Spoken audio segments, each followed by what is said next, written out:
Hi there. Thanks for checking out this podcast, episode number 5 of my podcast, Struggling to Be Well, the book I wrote about my illness, which is schizophrenia and other mental health issues that I was struggling with in my childhood up to more recently. Anyway, this is going to continue on to be starting from 1989 in this version. Reading from the section where my complete mental breakdown happens. And I hope you've enjoyed it so far. If you have enjoyed it, if you'd like to pick up a copy of the book, it's available on Amazon under Struggling to Be Well, and various price points for Kindle and for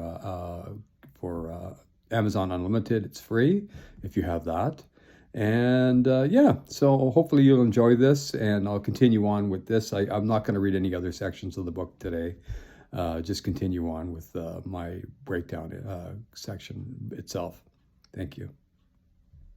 In September of 1989, I had been stable for a while, but my parents had noticed that I was staring while not focusing on anything in particular.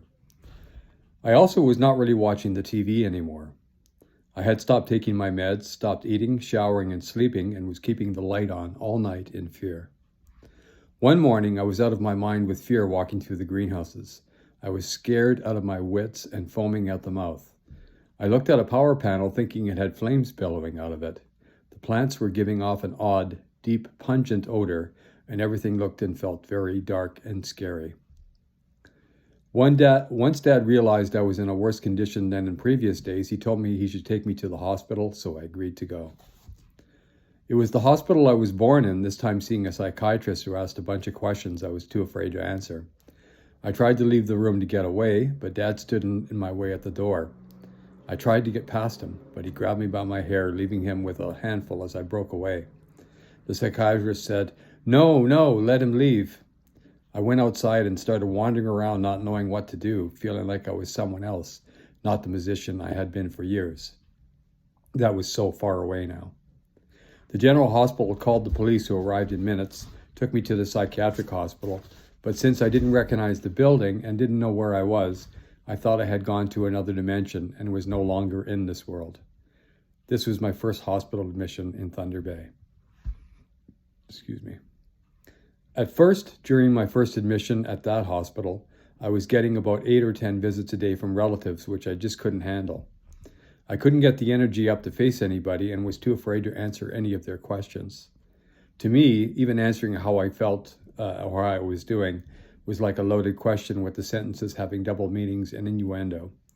I had to tell Mom and Dad to tell them all not to come.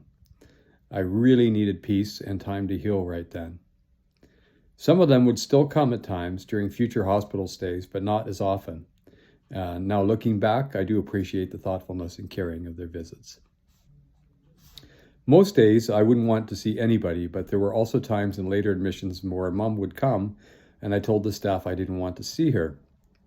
She would advise them to tell me again that his mother was here to see him, and I would finally get up and go see her. Dad would visit often, with visits from anyone taking place on the ward in a small but quiet side room. While Dad was visiting me one day, a patient that had just been admitted was put in a side room and was lying on the floor in a straitjacket, yelling and kicking away at the door, making a lot of noise. The door had a round window in it so patients could be observed. The next day, Dad came back to visit and was having a nice conversation with a patient in the hallway. After the patient went elsewhere, Dad asked me who he was. I told him he was the same guy who was kicking at the door and making all the noise yesterday. My dad couldn't believe it. This is a good example of how dramatic the change in behaviors can be when someone that is out of control is put on medication. That patient and I became good friends and are still in touch often. December 1989. After several weeks on the medication, Haldol, I was released to the care of my parents to stay at their home. Only a week or two after being released from hospital, I went off my medication once again and was not eating, showering, or sleeping. So I get into it a little bit in the book, but at the time I kept going on and off medication. It really had nothing to do with the medication wasn't working, because the medication was working and anything I was put on basically, but there were side effects.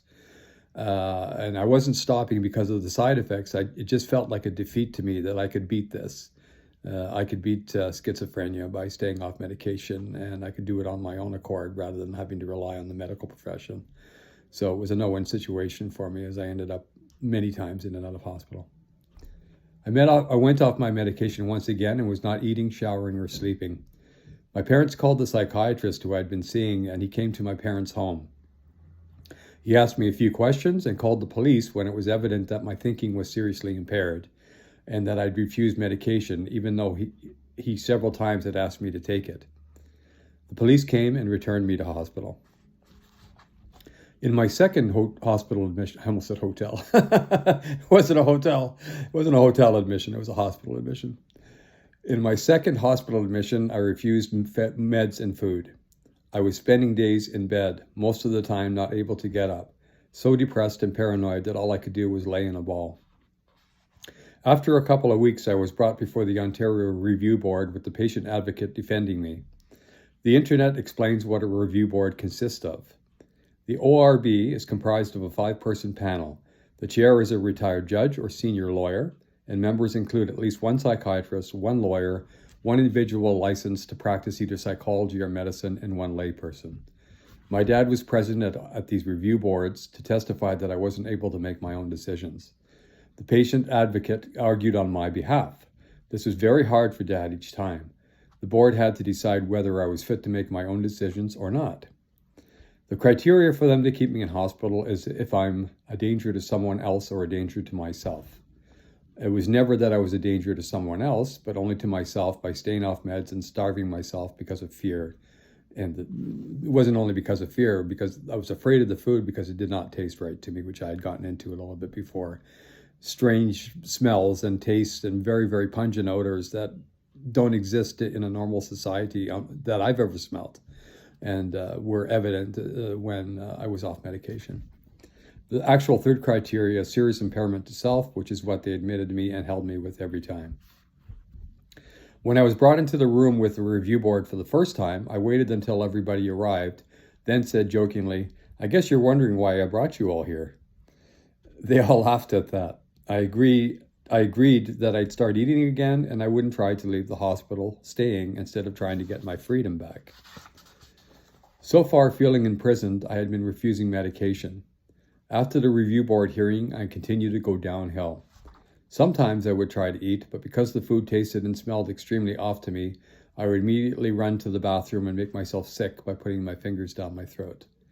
The taste and the foul smells I was experiencing made me think that the food was evil and that I was possibly being poisoned.